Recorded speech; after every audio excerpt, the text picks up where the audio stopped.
ஜானகி சந்தியா சீரியல்ல இப்போ ஒரு அட்டகாசமான எபிசோட் வந்திருக்கு. மிஸ் பண்ணாம ஃபுல்லோடையும் கேளுங்க. அதுக்கு இந்த வீடியோ பிடிச்சிருந்துச்சுன்னா லைக் பண்ணி பாருங்க. ரொம்ப பிடிச்சிருந்துச்சுன்னா நம்ம சேனலுக்கு வந்து சப்ஸ்கிரைப் பண்ணி கண்டினியூஸாக ஆதரவு வந்து தாங்க. நம்ம ஜானகி வந்து என்கிட்ட ஏதோ ஒரு விஷயத்த வந்து சொல்ல வந்து மறைக்கிறா அப்படின்னு சொல்லி ஜீப்பில் வந்து போயிட்டு இருக்கிறப்ப ரகுராம் வந்து மாயாட்ட வந்து சொல்கிறாங்க. இத்தனை நாளாக நாங்கள் ரெண்டு பேரும் என்ன விஷயம் பேசணுன்னாலும் மனசை விட்டு பேசிடுவோம். இந்த வாட்டி அவள் பேசுறதுக்கு ஏதோ ஒன்று தடையாக இருக்குது. அது என்ன ஏதுன்னு எனக்கு சுத்தமாக தெரியல மாயா. அதனால் நீ என்ன பண்ணுறன்னா எனக்கு உதவி செய்றியா? என்ன பெரியப்பா எனக்காக தூது வந்து விடு அப்படின்னு சொல்கிறாங்க. இத்தனை நாள் தேவைப்படாத விஷயம் இப்போ தேவைப்படுதுன்னா ஜானகி அப்புறம் எந்த விஷயம் சொல்கிற போகிறான்னு எனக்கு தெரியல. இருந்தாலும் பரவாயில்ல. நான் எதுவா இருந்தாலும் ஏத்துப்பேன்னு சொல்லு அப்படிங்கிறாங்க அந்த இடத்துல. நம்ம ரகுராம், நான் எப்படி இத கேட்கறது அப்படின்னு சொல்லும்போதே, நானே ஐடியா தரேன்னு சொல்லி சைலன்ட்டா வந்து ஒரு திட்டத்த வந்து குடுத்துடுறாங்க. அந்த இடத்துல மாயா கிட்ட. அவங்க அம்மா வந்து சமைச்சிட்டு இருக்காங்க ஜானகி அம்மா. அப்பன்னு பார்த்து நம்ப மாயா வந்து கிச்சனுக்கு வந்து போறாங்க. பெரியம்மா பெரியம்மான்னு சொல்லி கூப்பிடுறாங்க அந்த இடத்துல. அவங்க திரும்புற மாரியே தெரியல. என்னாச்சு மாயா? என்ன வேணும்? நான் ஒருத்தவங்கள பத்தி பேசப் போறேன். என்னது ஒருத்தவங்கள பத்தி பேசப் போறியா? அது என்ன கேள்வி? யார பார்த்து பேசப் போற? என்ன பிரச்சனை வரப்போகுதுன்னு சொல்லி 1000 கேள்வி கேட்குறாங்க அந்த இடத்துல. நான் ஒண்ணு பேசப் போறேன்னு தானே சொன்னேன். அதுக்கு ஏன் பெரியம்மா இப்படியெல்லாம் வந்து சொல்லிட்டு இருக்கீங்க? இந்த வீட்ல யார பத்தி யாரும் பேசினாலும் எதுவும் பிரச்சனையோன்னு நினைச்சு எனக்கு கவலையா தான் இருக்குங்கிற மாரி யோசிச்சுட்டு இருக்காங்க அந்த இடத்துல நம்ம ஜானகியம்மா. ரகுராம் வந்து உங்ககிட்ட ஒண்ணு பேசணுமா? அச்சச்சோ! அவர் என்ன என்கிட்ட பேசணுமா? ஐயய்யோ! ஏற்கனவே ஒரு பிரச்சனை வந்து ஓடிக்கிட்டு இருக்கு. இப்ப இந்த ஒரு பிரச்சனை வேறயா? நீங்க ஏதோ ஒரு மனசுல வந்து போட்டுக்கிட்டு குழப்பிக்கிட்டே இருக்கீங்களாம். அதனால அவரு ஒரு திட்டம் போட்டு குடுத்துருக்காங்க. அதுபடி தான் நாளைக்கு வந்து பேசணும்னு சொன்னாங்கன்னு சொல்லி அந்த இடத்துல ஜானகி கிட்ட வந்து பேசுறாங்க. சரி நான் அதுபடியே பேசுனேன்னு சொல்லிட்டு அப்படியே கேஷுவலா வந்து வராங்க அந்த இடத்துல. ஏங்க கோயிலுக்கு போணும். இது எல்லாமே வந்து ரகுராம் சொல்லி தான் வந்து நம்ம ஜானகி அம்மா வந்து பேசிக்கிட்டு இருக்காங்க. மாயாவுக்கு ரகுராமுக்கு தவிர வேற யாருக்குமே இதெல்லாம் தெரியாது போல இருக்கு இந்த சீக்ரெட் விஷயத்தெல்லாம். ஏங்க நான் கோயிலுக்கு போணும். இல்ல ஜானகி என்னாலலாம் முடியாதுன்னு சொல்லி ஃபர்ஸ்ட் எடுத்தோனே ரகுராம் மட்டும் வெளியில வந்து கிளம்புறாங்க. அண்ணி நான் வேணா உங்கள கோயில் கூட்டிட்டு போறேன். எனக்கு எந்த பிரச்சனையும் இல்ல அப்படின்னு சொன்னோனே, என்னது ரகுராமோட ஸ்கிரிப்டே வந்து மாத்துறாப்லயே! இது சரிப்பட்டு வராதே! அப்படின்னு சொல்லி மாயா வந்து யோசிச்சுட்டு இருக்கிறப்ப, நான் வந்து வெளியில போணும். உங்கள தான் கூட்டிட்டு போலான்னு நான் நெனச்சேன். அப்படின்னு சொல்லி சிவராமன்ட்ட வந்து பேசிட்டு இருக்காங்க. என்னது நீ வரியா? சரி ஒண்ணும் பிரச்சனை இல்ல அப்படின்னு சிவராமன் வந்து சொல்லிட்டு, அண்ணி இறக்கி விட்ட கையோட உன்னையும் இறக்கி விடுறேன். அண்ணி வந்து கிழக்கு பக்கம் போறாங்கன்னா, நான் மேற்கு பக்கம் போறேன். 2 பேரையும் வந்து எப்படி ஒரே நேரத்துல இறக்கி விடுவீங்க? அப்படியா? சரி ஜானகி, நானே வந்து உன்னைய வந்து கோயிலுக்கு கொண்டு போய் விடுறேங்கிற மாரி தான் அந்த இடத்துல ரகுராம் வந்து சொல்லிட்டு இருக்காங்க. சரிப்பா, நான் வந்து வந்துடுறேன். ஆனா, எனக்காக ஒரு 10 நிமிஷம் கோயில்ல வந்து இருக்கணும் அப்படின்னு சொல்றாங்க நம்ம ஜானகி அம்மா. சரி, கஷ்டம் தான். இருந்தாலும் உனக்காக வந்து வரேன் அப்படின்னு சொல்லும்போது, பூஜை ஜாமான் எடுத்துட்டு வந்துடுறேன் அப்படின்னு சொல்லிட்டு கோயிலுக்கு வந்து போறதுக்கு முன்னாடி, சாமி ரூம்லேருந்து இருக்கிற பூஜை ஜாமான எடுத்துட்டு அப்படியே வரப்ப, சீனு மாட்டுக்கும் கேஷுவலா இறங்கி கீழ இறங்கி வராங்க. சீனு, நீ இப்ப எப்படி போறியோ, அதே மாரி தான் வெளியிலேருந்து போயிட்டு வீட்டுக்குள்ள வரணும். என்ன சொல்றீங்க அத்த? நான் அதே மாரி தானே இருக்கேன். நேத்து நீ வந்த கோலம் எல்லாமே எனக்கு தெரியும் அப்படின்னு சொல்லும்போது, அது எப்படி உங்களுக்கு தெரியும்? நான் உன்ன வளர்த்துவப்பா! எனக்கு தெரியாதா என்ன? உன் மனசுல இருக்கிற குறை, நிறை எல்லாத்தையும் வந்து சரி செய்ய போறேன். என்ன அத்த சொல்றீங்க? எனக்கு ஒண்ணும் புரியலையே!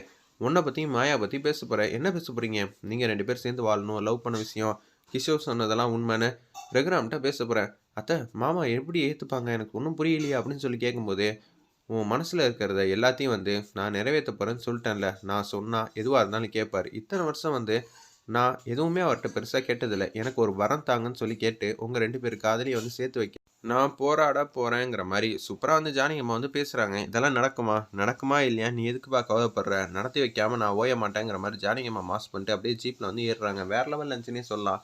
நம்ப சீனுக்கு வந்து சந்தோஷம் தாங்கல. மாயா வந்து கண்டிப்பா வெறுப்பேத்தியே ஆகணும்னு சொல்லிட்டு குடுகுடுன்னு மாடிக்கு வந்து போயிட்டு, லல்லல்லல்லான்னு மாரி ஒரு சாங் வந்து பாடிட்டே போறாங்க. "என்னடா இவ்ளோ சந்தோஷமா இருக்க?" அப்படின்னு மாயா வந்து சீனுகிட்ட வந்து கேட்குறாங்க.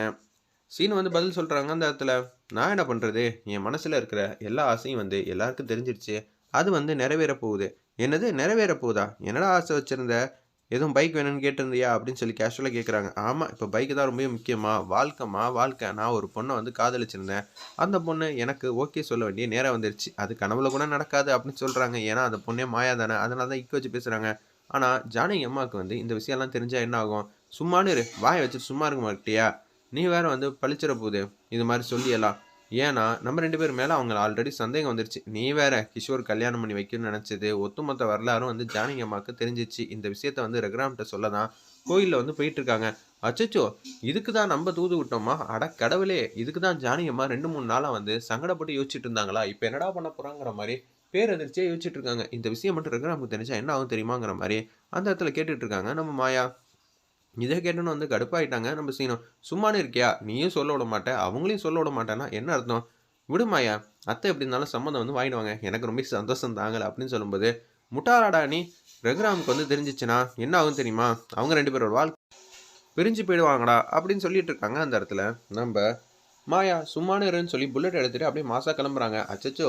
ஆர்வக்கோளாறு பட்டு இவள்ட்ட சொல்லாம இருந்திருக்கணுமோ அப்படின்னு சொல்லி யோசிச்சுட்டு இருக்காங்க. கோயிலுக்கு வந்து போறதுக்கு முன்னாடி ஜீப்ல வந்து ரகுராம் வந்து மனசுல நினைச்சிட்டு இருக்காங்க.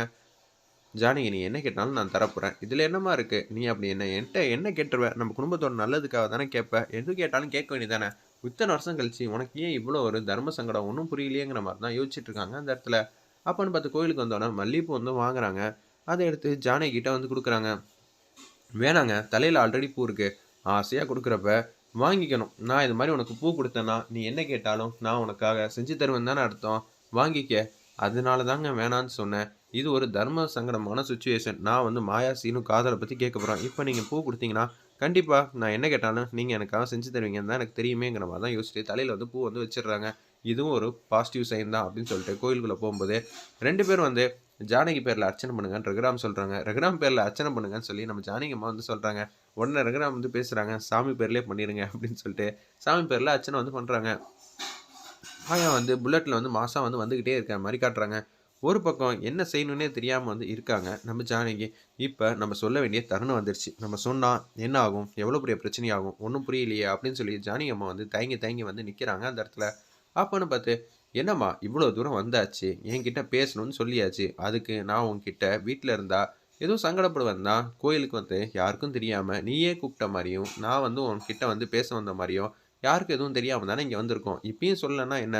சரிங்க, நான் சொல்லப் போறேன். என் மனசுல இத்தன நாளா வந்து ஒரு வலி வேதனைய வந்து சுமந்துகிட்டே இருந்தேன். அது நீங்க தான் வந்து தீர்த்து வைக்கணும். உங்ககிட்ட சொன்னா நிறைவேறும். ஆனா நீங்க அதுக்கு என்ன நினைப்பீங்கன்னு தான் தெரியல." "என்ன ஜானகி? கஷ்டமான விஷயத்தையா கேட்கப் போற? ஈஸியான விஷயத்த தானே கேட்கப் போற. அதனால இந்த பிரச்சனையெல்லாம் வந்து அப்படியே வந்து ஷார்ட் அவுட் பண்ணிறலாம். எந்த பிரச்சனையும் இல்லங்கிற மாரி அதிரடியா மாஸா வந்து பேசுனாங்க நம்ப ரகுராம். அந்த இடத்துல ரகுராம் கிட்ட வந்து சொல்றாங்க, "கிஷோர் சொன்னது எல்லாம் உண்மதாங்க" அப்படின்னு சொல்லும்போது, "எதுவும் புரியலையே! என்னம்மா சொல்ற?" அப்படி கிஷோர் என்னதான் சொன்னான்? பஞ்சாயத்துல வச்சு ஒரு விஷயம் சொன்னாங்கல்ல, சீனு, மாயா. அவங்க 2 பேரும் தான் கல்யாணம் பண்ணிக்க வேண்டிய மாரி ஒரு சிச்சுவேஷன் இருந்துச்சு. மாயா நம்ம குடும்பத்தோட கௌரவத்த காப்பாத்தணும் தான் அன்னைக்கு கல்யாணத்தையும் வேணான்னு சொன்னா.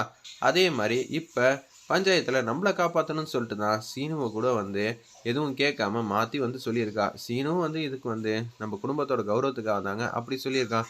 தயவு செஞ்சு புரிஞ்சுக்கங்கங்கிற மாரி ரகுராம்ட்ட எல்லாத்தையும் வந்து சொல்றாங்க. ஆனா ரகுராம் வந்து கீழ அசந்து படுத்து தூங்கிட்டு இருக்காங்க. மாயா வந்து பைக் ஓட்டிட்டே வந்துட்டு இருக்காங்க. இந்த விஷயம் வந்து ரகுராம்க்கு வந்து தெரியறதுக்கு முன்னாடியே நம்ம தடுத்து நிப்பாட்டணும். இதுக்கு தான் நான் இவ்வளவு போராடினேன்னா, என்ன அப்படி பண்ணி வச்சிருக்காங்க? நம்மகிட்ட கூட இது மாரி கேட்டுருக்கணும். இவங்களுக்கு இந்த விஷயம்லாம் தெரிய போதுன்னு நெனச்சு தான் நான் கேஷுவலா வந்து விட்டுட்டேன். ஆனா இந்த விஷயம்லாம் அவங்களுக்கு தெரியும்னு எனக்கு தெரியாமயே போயிடுச்சேங்கிற மாரி மாயா வந்து வருத்தப்பட்டுட்டு பைக்ல வந்து வராங்க. அப்பன்னு பார்த்து பின்னாடி திரும்பி பார்க்குறாங்க. எல்லா விஷயத்தையும் சொன்னதுக்கப்புறம் நம்ம ஜானகி அம்மா. அவங்களும் வந்து "என்னங்க?" அப்படின்னு சொல்லி கத்தும்போது, மாயா வந்து கோயிலுக்குள்ள வந்து மாசா வந்து நிக்கிறாங்க. அவங்களும் வந்து இதெல்லாம் ரகுராம் இப்படி இருக்கிறத தூங்குறத பார்த்து அப்படியே கவலைப்படுற மாரி காட்டுறாங்க.